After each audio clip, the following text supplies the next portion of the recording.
Alright,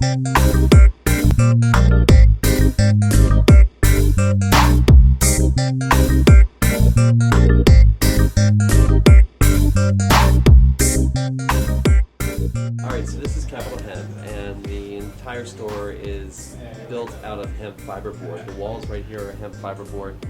We also sell clothing made from hemp. We sell hemp paper products, hemp cosmetic products.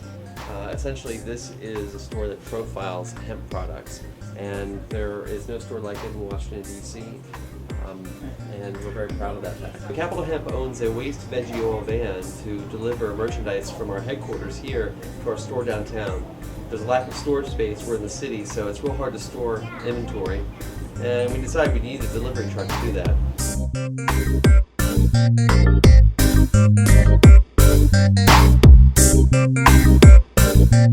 Every 2 weeks I go to the restaurant and I pick up as much as 30 gallons of waste veggie oil in 5-gallon containers. It occasionally smells like Thai food or like a egg roll or something, or a spring roll. I take it to my storage place, and it's like an office that has some storage, and just store it there. Let it sit there for about a month.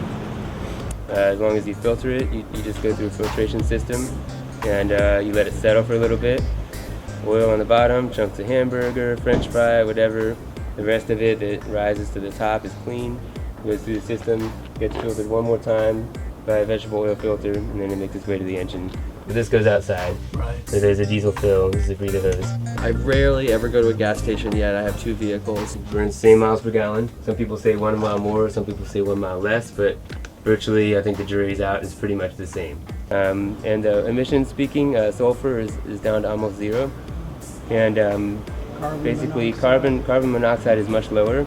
And what they say about vegetable oil is that the burning of vegetable fuel in an engine will emit the amount of carbon that the original plant absorbed.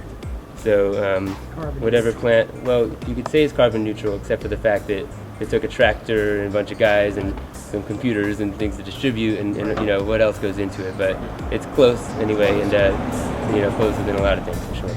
It's still largely unknown. There might be as much as 1 million gallons of waste veggie oil in the DC area. Per year. Per year, yeah. I just heard that every year the city of Philadelphia has 500,000 gallons of waste vegetable oil. So that's 500,000 gallons of fuel. And there are some diesels that get 55 miles to the gallon anyway. So that's, multiply that out. So that's a lot of transportation for somebody off of something that would have otherwise been thrown away. All right, so here's the thing. You're recycling this vehicle. You've just reduced your carbon footprint with your new car if you buy a car like this. Right. All right, just from that alone. Next thing you're doing is you are recycling waste veggie oil. I think if more people tried to do this, and more people, instead of spending $60,000 on a new luxury automobile, instead made a luxury waste veggie oil vehicle and restored these vehicles and made them beautiful, they would get a lot more out of their vehicle, and it's sort of a personal connection to their vehicle, and they would also turn heads. And it's not because they're, with this slick, 21st century computer monitored vehicle, but instead they have a vehicle that's really conscious of the environment, conscious of the act of what you're doing, which is driving. As long as we drive and we want to move around this planet, we're going to be destroying the planet, and this is maybe the best of the worst.